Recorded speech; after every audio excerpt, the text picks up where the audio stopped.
Hello everyone, welcome to right choice. और reading campaign activity sheet number 58 ये रहने वाली है 30 मार्च के लिए। स्टूडेंट्स यहाँ पे आपको अपना है और यहाँ पर अपने टीचर्स का नेम राइट करना है और ये हमेशा की तरह रहने वाली 6th 7th और 8th क्लास के लिए।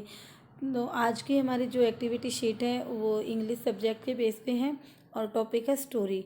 तो यहाँ पर रीडिंग इंस्ट्रक्शंस दिए हुए हैं कि आपको स्टोरी कैसे पढ़नी है, हमेशा की तरह ही कि बहुत ज़्यादा फास्ट नहीं पढ़नी और बिल्कुल ऐसा लगना चाहिए कि जो स्टोरी के करैक्टर हैं वो बिल्कुल आपके अंदर समाये हुए हों। तो और जहाँ पर ज़रूर तो वहाँ पर आपको पॉज लेना है। तो आइए स्टोरी की तरफ बढ़ते हैं। तो आज की जो स्टोरी है उसका टाइटल है स्ट्रेंथ एंड वीकनेस, यानी कि ताकत और कमजोरी। Raj was upset because he had done poorly in English dictation that day. Raj बहुत ज़्यादा अपसेट है क्योंकि उसने इंग्लिश के जो डिक्टेशन थी, जो टेस्ट था, उसमें बहुत ही इसकी परफॉर्मेंस पुअर थी। He was sitting in his room and sulked when his grand mother came and comfort him. अब वो अपने रूम में बहुत ज़्यादा अपसेट बैठा हुआ है जब उसकी दादी माँ उसके पास आती हैं। His grandmother sat beside him, उसके दादी माँ उसके बगल में बैठ जाती हैं and gave him a beautiful pencil, और उसको एक बहुत सुंदर पेंसिल देती हैं। Raj look at his grand माँ, अपनी ग्रैंड मदर को देखता है। ही वॉज पजल्ड, वो बहुत ज़्यादा पजल है। एंड सैड, और कहता है I do not deserve this pencil, मैं इस पेंसिल के लायक नहीं हूँ। I have not performed well in test, और टेस्ट में मैंने अच्छा परफॉर्मेंस नहीं की है, यानी कि मेरा टेस्ट बहुत ही ख़राब गया है। His eyes filled with tears, और उसकी आंखें जो आंसुओं से भर जाती हैं। हिज ग्रैंड माँ से His grandma said with a lot of love and compassion, "You can learn many things from this pencil." अब उसकी ग्रैंडमा उसको बहुत ही प्यार से समझाती है और कहती है कि तुम्हें इस पेंसिल से बहुत सारी चीज़ें सीखनी हैं। It is just like you Raj, Raj ये पेंसिल बिल्कुल तुम्हारी तरह है। A pencil experience painful sharpening just the way you have experienced the pain of not doing well in your test। कि जैसा कि जब हम पेंसिल को शार्प करते हैं तो उसको बहुत ज़्यादा पेन होता है, कि जब पेंसिल को हम शार्प करते हैं तो उसके अंदर जो लिखने का जो पार्ट जो बाहर निकल के आता है, जो पेंसिल का सिक्का बाहर निकलता है, तो वो कैसे निकलता है, वो बहुत ज़्यादा पेन सहन करती है, दर्द सहन करती है, तो तब उसके अंदर उनका वो सिक्का निकल के आता है। और ऐसे ही तुम्हें भी बहुत ज़्यादा मतलब पेन सहना होगा, तो तुमने कोई पेन नहीं सहा, यानी कि तुमने मेहनत नहीं की है, इसलिए तुम्हारा टेस्ट खराब गया है। However it will help you to be better student, ये तुम्हें एक अच्छा स्टूडेंट बनने में मदद करेगी। Just as all the good that comes from the pencil, जैसे कि पेंसिल के अंदर की जो गुडनेस है from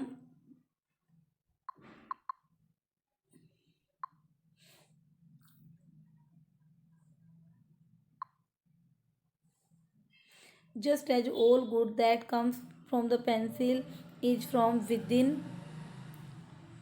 itself, you will also find the strength to overcome this hurdle. And finally, just as this pencil will make its good mark of any surface, you too shall leave your mark on anything you choose. कि जैसे हम pencil को sharp करते हैं और pencil sharp करने से वो उसको जब पेंसिल को शार्प किया जाता है, छीला जाता है, तो वो बहुत ज़्यादा पेन, जो मतलब पेन है, जो दर्द है, वो सहन करती हैं। उसके बाद जो उसका नुकीला पार्ट, उसकी जो सिक्का है, वो बहुत ज़्यादा नुकीला होता है और हम उसको उससे किसी भी सरफेस से जब लिखते हैं या रखते हैं तो वो अपना निशान छोड़ देती है। ऐसे ही तुम्हें भी बहुत ज़्यादा मतलब मेहनत करनी होगी, और मेहनत करने से तुम्हें जो पेन होगा, जो दर्द होगा, उस दर्द की ताकत से तुम जो भी रास्ता चुनोगे उस पर अपना मार्क जरूर छोड़ोगे। This pencil teaches us to be strong from inside, और पेंसिल हमें ये सिखाती है कि हमें अंदर से स्ट्रोंग होना है। It also teaches us to improve our weakness, और ये हमें ये भी सिखाती है कि हमें अपनी जो वीकनेस है, जो कमजोरी है, उसमें सुधार करना चाहिए। Converting them into our strengths, यानी कि अपनी कमजोरियों में सुधार करके हमें अपनी ताकत को पहचानना है। Raj felt consoled and promised himself that he would do better by being like a pencil and do well in future. अब वो बहुत ज़्यादा मतलब जो उसको सहानुभूति मिली थी, अब वो बिल्कुल ऐसा फील करता है और अपने आप से प्रॉमिस करता है कि वो फ्यूचर में बहुत ज़्यादा अच्छा करेगा, बिल्कुल पेंसिल की तरह, यानी कि वो हार्ड वर्क करेगा। अब जो मोरल है स्टोरी से, मोरल क्या मिलती है? We all have strength to be who और what we wish to be. कहता है कि हम सबके अंदर स्ट्रेंथ होती है, ताकत होती है, वो सिर्फ हमें पहचाननी होती है कि हमें क्या बनना है, क्या चूज़ करना है।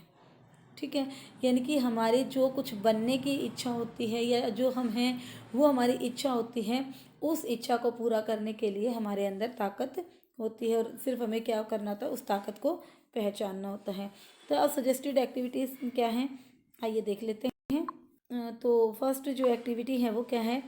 Who all are there in your family, कि आपकी फैमिली में सब मिलाकर कितने मेंबर हैं। Write one quality about each member which you like the most, कि आपके फैमिली मेम्बर्स, पहले तो ये बताना है कि आपकी फैमिली में कितने मेंबर हैं और उस फैमिली मेम्बर के जितने भी मेंबर्स हैं उन सभी मेंबर्स की एक वो क्वालिटी लिखनी है जिसको आप पसंद करते हो। तो इसके लिए छोटी सी क्लिप देखिए। तो देखिए बच्चों, इस क्वेश्चन के आंसर के लिए आप लिख सकते हो कि there are 5 members in my family. अगर किसी के में 4 है तो 4, 3, 2 जितने मेंबर्स हैं वो आप यहाँ पर लिख सकते हो। तो बात करें जैसे my father is very hard working, my mother कुक्स very tasty food, my sister is very helpful, my brother is very strong, my grand mother tells moral stories. तो आप इनकी विशेषताएं हैं जैसे ये लिख सकते हो। अब बढ़ते हैं प्रश्न नंबर 2 की ओर। क्वेश्चन 2 क्या कहता है? Think all the word related to homework. Homework से रिलेटेड जितने भी वर्ड होते हैं वो सारे आपको सोचने हैं। Right them down in your notebook, और उसको अपनी नोटबुक में लिखना है। And create a short story using words, और वही वर्ड यूज़ करते हुए आपको एक छोटी सी कहानी लिखनी है। For example study, teacher, classroom etcetera.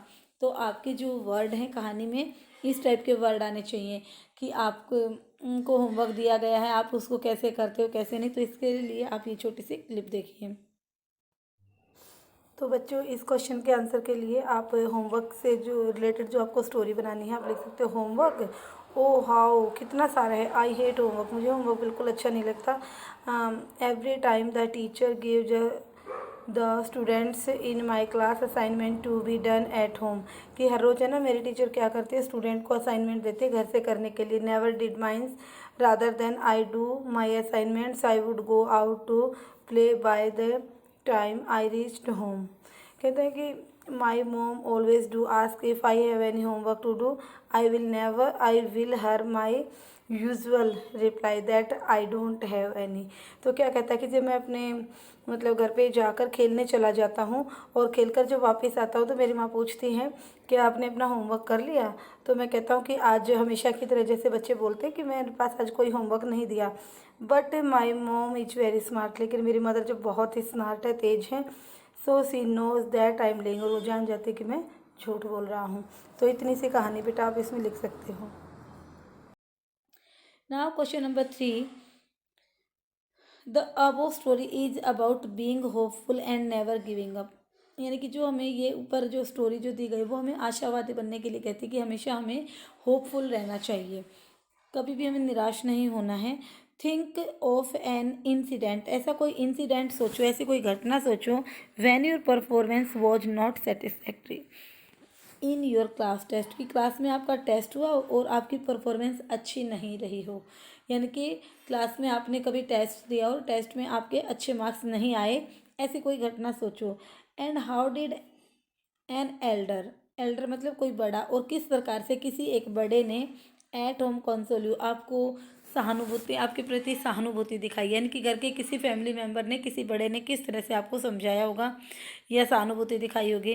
Right about your experience in not more than 50 words, तो 50 शब्दों में अपने एक्सपीरियंस आपको लिखने हैं। तो इस क्वेश्चन के आंसर के लिए भी ये छोटी सी क्लिप देखिए। तो बच्चों, इस क्वेश्चन के आंसर के लिए आप यहाँ से लिख सकते हो कि जब आपने टेस्ट दिया तो आपके खराब मार्क्स आए तो आपको घर पे किसने कंसोल किया, कि yesterday my English test was there but I didn't get good marks in that test. I was very sad when I reached home. My mother asked me the reason of my sadness. Then I told them everything.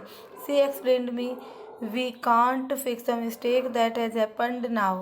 but we can prepare to fix in future. Now I understood her points. In the next exam I score good marks and my performance is very well. तो आप इसमें ऐसे लिख सकते हो। तो बच्चों ये थी हमारी आज की वर्कशीट। उम्मीद है आपको समझ में आ गई होगी। अगर वीडियो अच्छी लगी तो लाइक करें, शेयर करें, चैनल को सब्सक्राइब करें। Thank you.